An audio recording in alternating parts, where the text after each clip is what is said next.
C'est donc une commémoration pour la 25e fois du génocide perpétré contre les Tutsis au Rwanda. Cette commémoration, aujourd'hui, ici à l'UCAD, a été pensée, organisée et faite à travers une conférence de réflexion sur le Rwanda d'avant, pendant et après le génocide perpétré contre les Tutsis.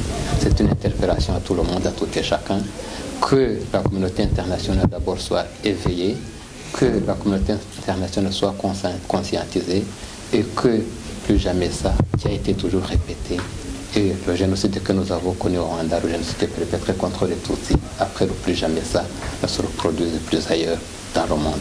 Et cela ne passe qu'à travers la formation, l'information, l'échange, la réflexion et évidemment en faire son devoir à domicile de tout et chacun. 5 ans après, c'est le Rwanda qui est rené, qui renaît et qui vit. C'est le Rwanda de tout et chacun. C'est le Rwanda où chaque citoyen est engagé dans sa dignité, dans sa recherche de solutions et dans la définition de son futur, de ce que doit être le Rwanda, et que le Rwanda prenne en main sa destinée. Voilà le Rwanda, des racines très profondes de ce que nous sommes. D'où venons-nous? Où sommes-nous? Où allons-nous? Voilà le leadership, voilà le Rwanda, voilà la communauté rwandaise, voilà le Rwanda de demain, qui bouge et qui travaille. Je m'appelle Dr Jean-Paul Kimonyo, je suis chercheur, mais je suis aussi conseiller au président du Rwanda. L'essence de ma communication, c'est que, contrairement à ce qu'on pourrait penser, le génocide au Rwanda n'a pas été causé par des haines ancestrales entre Rwandais, pas du tout. Il y a eu un processus politique très clairement défini qui a mené à cette abomination-là. Et ce processus politique-là a un lien avec la manipulation des identités culturelles, pour en faire des outils pour l'accaparement du pouvoir ou alors l'accès au pouvoir.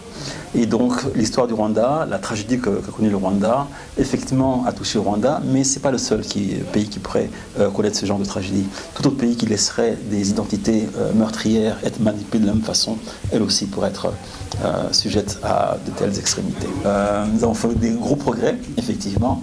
Le secret, je pense, c'est vraiment dans le leadership.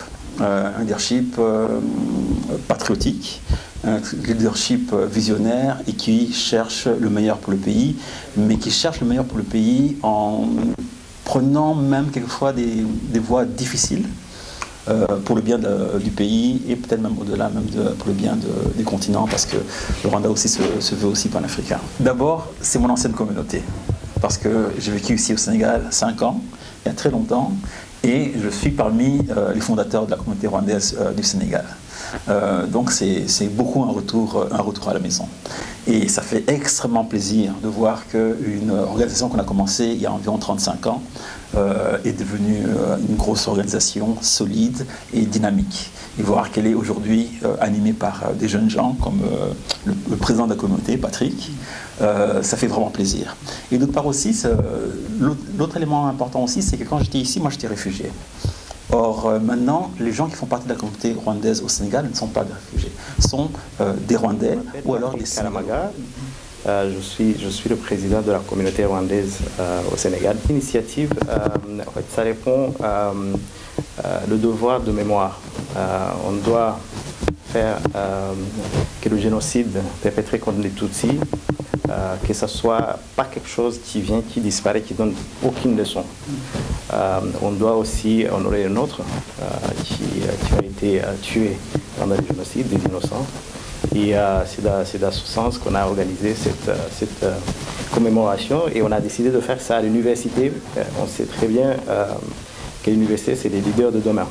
Il faut que ces leaders de demain sachent exactement ce qui s'est passé au Rwanda, et que demain, quand ils prennent des décisions, qu'ils ne prennent pas des décisions manipulées par la population pour en arriver à des situations pareilles. C'est une grande mobilisation au sein de l'université, chez Anta Diop, d'importance ce sujet, et qui viennent apprendre. C'est un moment historique qu'il ne faut pas rater.